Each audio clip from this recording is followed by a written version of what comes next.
Hello and welcome to the DFS_PhD show for January 7th. Remember, you're good enough, you're strong enough, and gosh darn it, someone's got to win that money. And boy, we almost took it down. If CJ Stroud could have just passed the ball one or two more times to anybody besides Nico Collins. What is he doing? Like, if you watch those plays, he's like looking for Nico, kneel down, looking for Nico, throw it away. He's like, there's no second look. I was like, wow. I mean, I'm glad it worked out that one play and I mean, they didn't even do that delayed play again, the one that worked. I was like, why don't we just do that again? You've run it a million times. Try a run fake, but then they do the fake, and guess what it is? It's a designed quarterback run. It was what were they doing? It was wild plays. What was Baltimore doing? Playing all their actual starters, like Aguilar playing the entire game to chalk the slip. That was too bad. But and also, like, you guys got unlucky if you played this lineup that left $800 on the table. I I'm kind of shocked that that one wound up being the most duped. I'm not sure I've ever seen that. $900 on the table for the second or the third worst one. So anyway, it was a weird day yesterday in Showdown, and we didn't get there on the main slate either for obvious reasons. Although we faded George Pickens, that was great. But we ate a bunch of Michael Pittman amongst other mistakes. So this week is all about motivation. So like anybody who claims it's not has never watched this week of football before. So for instance, we do have a loser fest. We got Browns and the other team, the Bengals, are playing each other and neither one wants to win or cares. And so I don't know what's going to happen, but I've lowered it to where I don't want anybody from that game because I just don't understand what's going to happen in that game. We'll watch out for if he's actually active, but Christian Kirk was priced like he was going to remain on the IR, but he's been activated from the IR. Now, I don't know if he's going to play, if he's going to be wide receiver one, whatever. Probably wouldn't go 50%, but 35% Christian Kirk seems fine. Um, because yeah, he's min price and should not be min price. Other people who are like that are Pierre Strong. That's as cheap as they make a running back, and he's going to be the running back one in a game where they're just going to hand it off the whole game because neither team cares what happens, and they're just going to bash Pierre Strong into the ground. So he's totally, I mean, I'm definitely going to be core Pierre Strong today.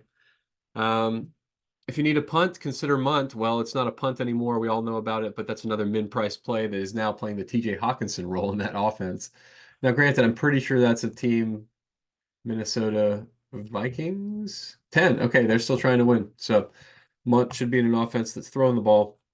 I know I'm getting to a lot of Mullens as well. I don't love that. I limited it to like 30%, 35% because he's not that good. Let's see. Anything to make any other strong takes? I didn't add any rules on top. Basically, at my 150 max versus my 20 max, the main differences are slightly tightening up the quarterback field. So in the 150 max, I considered guys like Stidham, guys like Tyrod, guys like Derek Carr. Who else was in this pool? I think I left in, yeah. Easton Stick was considered. But I unclick all these guys, I'm pretty sure, for the 20 max. I only left the absolute. There's a clear tier of guys here, right? Like Jalen Hurts to Kyler Murray, and then everybody else is not on that tier. Um, so that's what, yeah, my main difference is there. I haven't figured out what's going on. Is Miami not on the slate for DraftKings? I guess not. They were on some slate. Well, whatever. I guess Miami's not on the slate, so I can't play H-N. Kenneth Walker's definitely in play. I don't know why he hasn't been clicked here in a 150 max set. That seems kind of ridiculous, but I think the reason is we have better value and we have better raw points. Yeah, so for better value, you obviously want to be jamming Pierre Strong and Jordan Mason. Jordan Mason, I guess we're not getting to as much because of better leverage on Pierre Strong. I don't really care. Either one of those is fine. They're both fine to me. Probably I would maybe if I limit Pierre Strong, do I get more Jordan Mason? Or does it just go somewhere else? Just a guess. I'm making it do a lot of math and guessing what a machine will do in response to your own tweaks is probably not the ideal live content. Yeah, it didn't really do what I wanted to do anyway. So I'm going to go ahead and put Pierre Strong back to 50%, 45%, because I want to be 2x the field, and I think it'll be a little higher than that. This Aaron Jones thing, Is the other guy hurt, I guess? Dylan? Okay, so if AJ Dillon's hurt, fine. We're jamming some Aaron Jones. I don't like Aaron Jones as a player. I just don't think he's that good. So that's why the hesitance there. But I mean, if he's not splitting the backfield, then great. I guess you have to jam Aaron Jones. So yeah, Justin Jefferson, we're assuming this is a competitive game and that, I mean, he's the guy. You gotta throw him the ball. So yeah, Justin Jefferson and Mundt in that offense with Mullens quite a lot, 35% probably going to be stacking that game. Um, any other? I mean, Ronnie Rivers is a guy who's like gonna get a lot of work this week because the Rams are in the have nothing to play for territory. Four. Okay, so I don't know what that means. Have medium amounts to play for. I guess it means they're gonna ride their number one running back, Ronnie Rivers. So I like Ronnie Rivers. I like Chuba. I might have unclicked Chuba for the 20 max. I forget. Just don't. Oh, now we're up at 23% Jordan Mason. I bet we have him in the flex. Okay, that's fine. I just want to make sure we have some of him. He's a good value. Okay, and then let's see tight ends. Do I have anything to say about tight ends for you? Want to make sure to get this to you more than a couple hours out of the slate.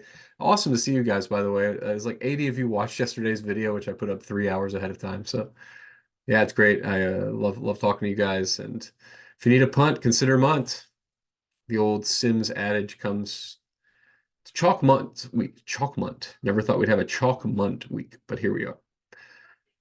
Okay, only 5% Mundt in the flex, so this is very much not a tight end flex week. I agree with that. There's just a ton of RB value, ton of wide receiver value. And pay attention too, like if Christian Kirk is ruled out, probably other people in that offense to consider. There, yes, I probably, if I'm going to wait this long to make the video, might as well wait until an hour later and we get the next injury reports and see if there's anything in that. But for now, join us in the Discord, and I think that's more or less all I got. Yeah, play the good plays today. No, you're not going to hear me telling you, don't play the good plays. No, they're the good plays. You play them. Let me see what's in my 20 max. Maybe I got some slight difference I can draw out for you in my more restricted pool. Is it not giving me? Okay. Nope.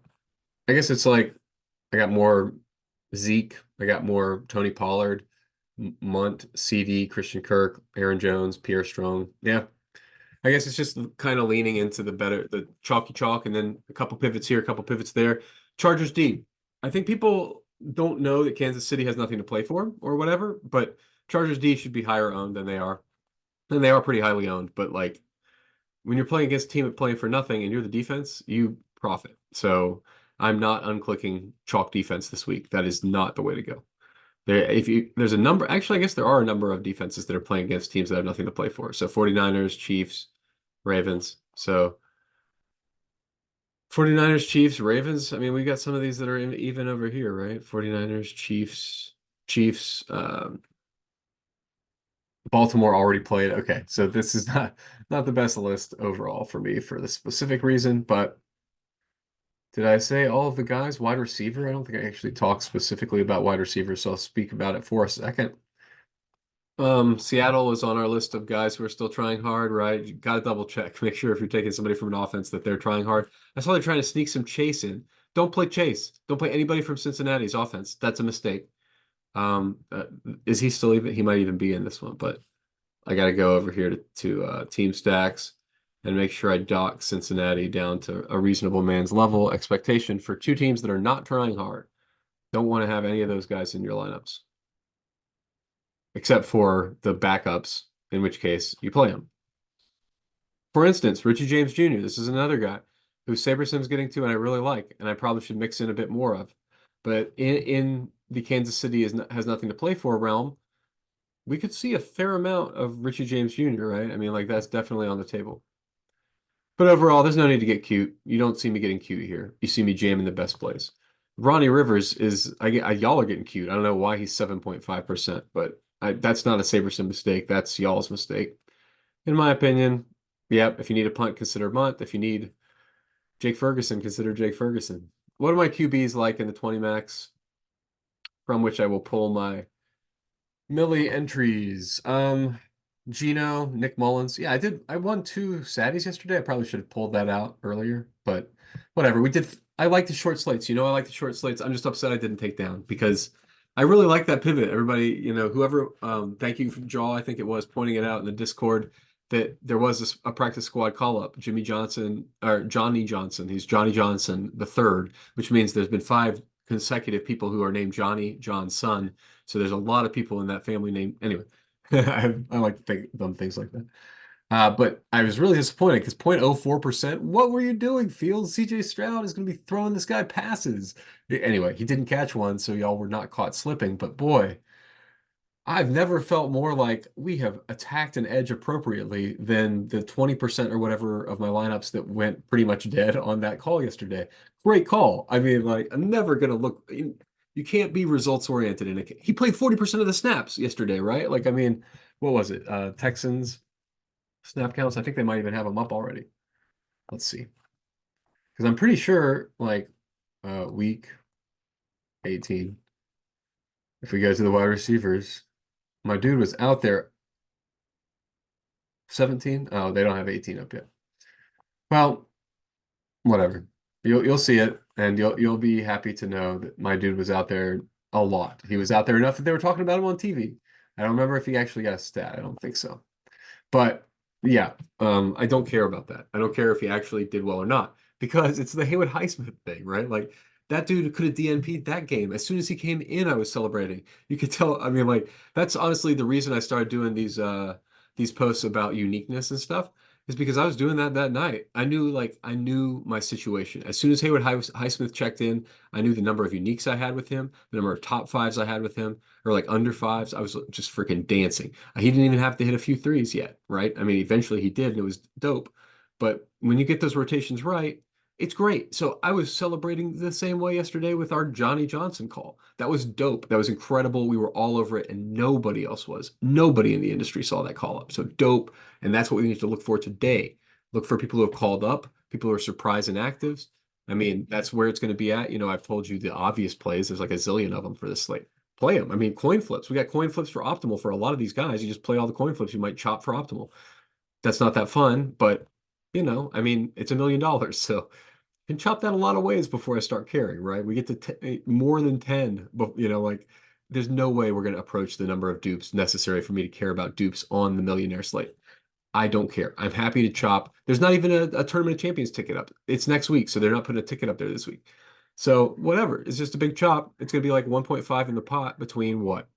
50 of us? Am I going to really care? It's $30,000. That's still great. So play the best plays today. Coin flip your way to $30,000, whatever it is.